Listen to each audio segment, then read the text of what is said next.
Hi, welcome back to Storytime with Susan. We are continuing with our book, The Mystery of the Stolen Boxcar. We're on chapter 8, so let's get started. Chapter 8, A Happy Reunion. I guess so, admitted Henry. Jessie thought for a moment. But I still think Watch was in the boxcar when it was taken. Maybe we just couldn't hear him bark while he was locked inside. He would have barked at that mean Ralph man, said Benny. He sure would have, Benny, said Jessie, looking more hopeful. Maybe Ralph Winters took the boxcar for the senator. And maybe he took Watch, too. All we have to do now is find Ralph Winters. Violet was thinking hard, too. She said slowly, "We saw that spoiled little girl again today, Becky, the one who wanted our boxcar. What about her?" "How would she steal a boxcar?" asked Benny. "I don't know," said Violet. "I don't think she did it," said Henry. "How could she? She's just a little girl. But we'll keep her on our list of suspects. Right now, though, I think our best suspect is Ralph Winters. We need to find him." Violet clasped her hands together. "Oh, no," she said. "What if Watch is still locked up in the boxcar? What if Mr. Winters doesn't even know he's there?" It was too horrible to think about. Jessie said quickly, "We still have Mr. Winters' business card at home. I put it in my desk drawer. We'll call him and tell him our boxcar disappeared and we think our dog is locked inside. If Mr. Winters has the boxcar, he'll at least let Watch out. And you know Watch can find his way home." "Let's hurry," cried Benny. The children raced home. Jessie ran up to her room and came running back down the stairs, 2 at a time, a minute later. "Here it is," she said, holding up the card triumphantly. She hurried to the telephone and dialed the phone number on the card. "Hello," she said. "May I please speak to Ralph Winters?" Her eyes opened very wide as she listened. Then she said, "Oh, no. Are you sure? But, well, can you tell me where we could find him? It's very, very important. Maybe I could talk to Senator Teacher." "She isn't? When will she be back?" "Oh," Jessie's voice grew very sad. "Oh, thank you." She put the phone receiver down slowly and stood there with her hands hanging at her sides. "What is it?" Violet cried. "What's wrong?" Jessie looked up at the other children. "Mr. Winters doesn't work for Senator Teacher anymore. He's been fired. And they wouldn't tell me where he lives so I could call him. They said they couldn't give out that information." "We'll talk to the senator," declared Henry. "I tried. She wasn't there. They don't know when she'll come back to her office. She's out campaigning." "We'll think of something," Henry said. "Don't worry."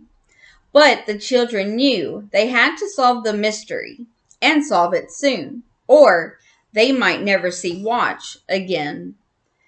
That night, Benny couldn't sleep. He got up and pressed his face against the window in his room and looked down at the backyard where the boxcar had stood. The moon was out, and it was bright enough to see the stump that had been the step for the door of the boxcar. Benny remembered how Watch could jump up into the boxcar without even using the stump as a step. He thought about how Watch had been all over Greenfield with the Aldens, while they were walking or riding their bicycles or even in the car. Watch was very smart. He could find his way home. Benny just knew it. But still, he felt a little worried. His stomach even hurt a little. Benny sighed. He was thinking about Watch so hard that he almost thought he could hear Watch barking. Then Benny blinked. He blinked again. Something small and white was running by where the boxcar had been. It was barking that Benny heard. "Watch!" shouted Benny joyfully, jumping up and down. He didn't care that it was in the middle of the night. "Watch!" he shouted as loudly as he could, running out of his room and down the stairs toward the back door. "Watch has come home." Doors slammed. Footsteps pounded in the hall. Everyone came running from their rooms. Mrs. McGregor came out with only one slipper on. Grandfather tied the sash around his robe as he ran. Benny threw the back door open. A small furry body hit him and knocked him over.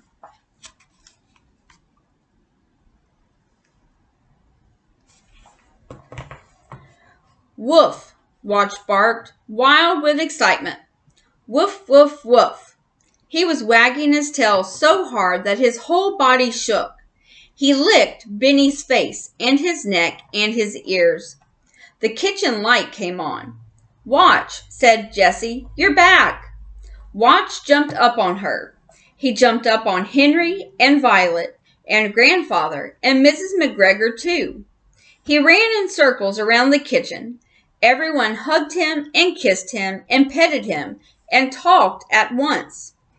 When everyone had calmed down a little, Grandfather said, "No one wanted dessert tonight after dinner this evening. Maybe now we should eat some ice cream to celebrate." "Hooray," said Benny, who was holding Watch. "Can Watch have some too?" "Yes," said Grandfather, "Watch can have some too." So the Aldens and Mrs. McGregor sat at the big kitchen table and ate vanilla ice cream in the middle of the night. And just that once, because it was a very special night, Watch sat on Benny's lap and ate a little bit of ice cream out of a bowl of his very own. They were all very happy. They were a whole family again because Watch had come home. "I wonder where you were, boy," said Henry to Watch the next morning. "I wish you could tell us. Do you know who took the boxcar?" Watch licked Benny's hand. "Are you ready?" asked Jessie. They were going to Senator Teacher's office. They hoped that they could find out more about Mr. Winters. "Yes," said Benny. He added, "and Watch is coming with us. We're not leaving him behind." "Watch can come with us," said Henry. "A senator who doesn't like dogs shouldn't be elected anyway." The Aldens and Sue Lee rode their bikes into Greenfield. Benny held Watch's leash, and Watch trotted alongside him on the sidewalk.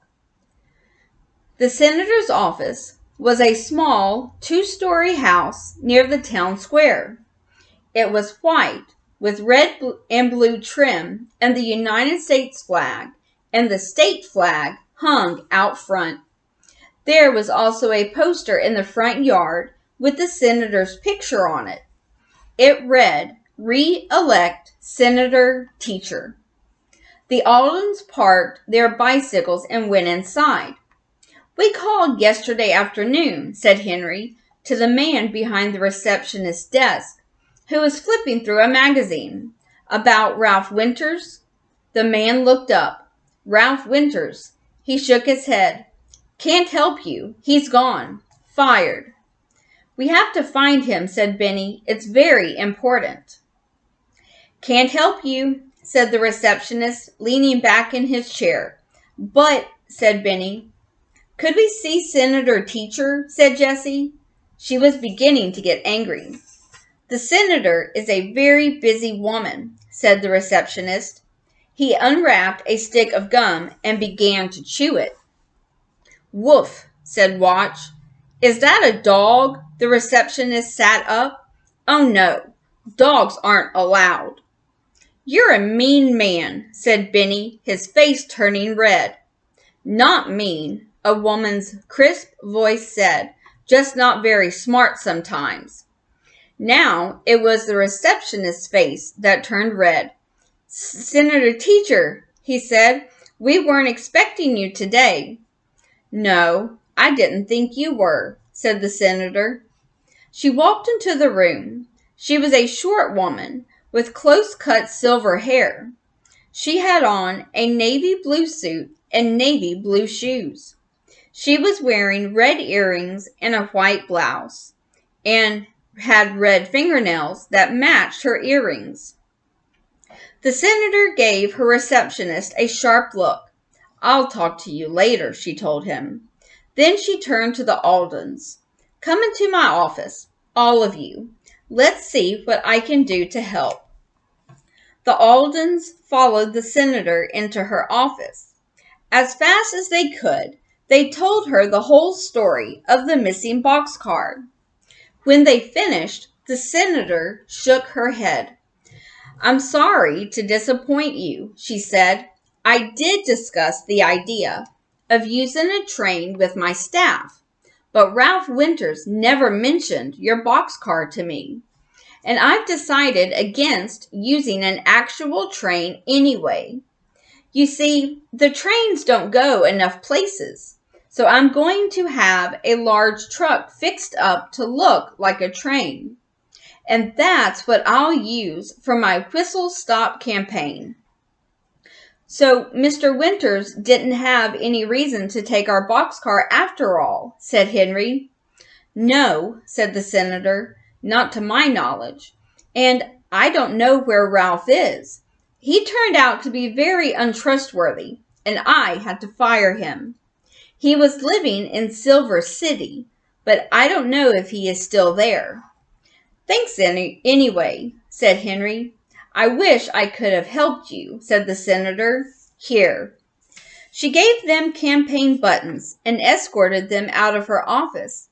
"Come back if I can be of any help at all," she told them. She gave the receptionist another sharp look and added, "And bring your dog. I work for the voters and their families, their whole families." "So Mr. Winters didn't take our boxcar," said Jessie as they left. "I don't think a senator would lie. Do you?" Henry said, "Not about stealing a boxcar." "I liked Senator Teacher," said Benny. "I'm going to vote for her when I grow up." "I will too, Benny," agreed Violet, "but we still haven't found our boxcar." "We have to find it soon, or we can't be in the parade," said Henry. "Let's check on Mr. Chessie one more time." The Aldens turned back down Main Street, but before they had gone very far, Watch pulled on his leash so hard that he almost pulled Benny over. "Watch, stop that," scolded Benny. Watch didn't listen. He strained on his leash and barked. Someone shrieked, "I hate that nasty dog. He's barking at me again. Bad dog, go away." It was Becky. She was walking with Martha. The Aldens didn't stop to hear Becky shouting horrible things about Watch. Becky was very spoiled, but they were a little embarrassed because Watch was behaving badly too. "Watch, stop that," Benny scolded again as they rode away. But it wasn't until they had turned the corner and Becky was out of sight that Watch stopped growling and barking and pulling on his leash. "None of us likes her, Watch," said Henry. "You're a smart dog to know how mean she is right away, without ever even having met her." "He's the smartest dog in the whole world," said Violet. No one wanted to argue with that, especially since Watch was very good the rest of the way to Mr. Chessie's caboose. "It's still here," said Violet. They knocked on the door.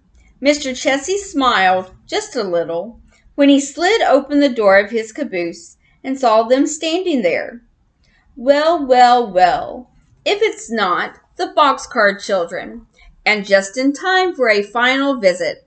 I'm getting ready to leave. Time to take my traveling railroad car home, you know. Have you changed your mind about your boxcar?" Henry took a deep breath.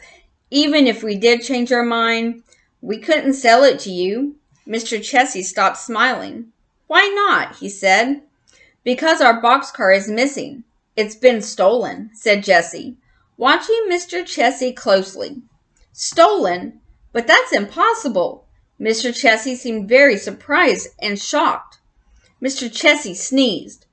He took a big handkerchief out of his pocket and wiped his eyes. You don't have to cry about our boxcar, said Benny, even more surprised to see the tears in Mr. Chessie's eyes. We'll find it. With the sneeze, Mr. Chessie said, I'm not, although I am worried. Who would do such a terrible, terrible thing? Achoo! Oh, may we come in and see your caboose again? Benny asked. No. Mr. Chessie shook his head and wiped his eyes again. In fact, I think I must ask you to leave. Leave?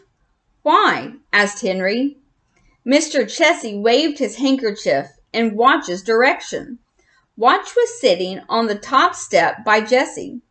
Because I'm very, very allergic to dogs.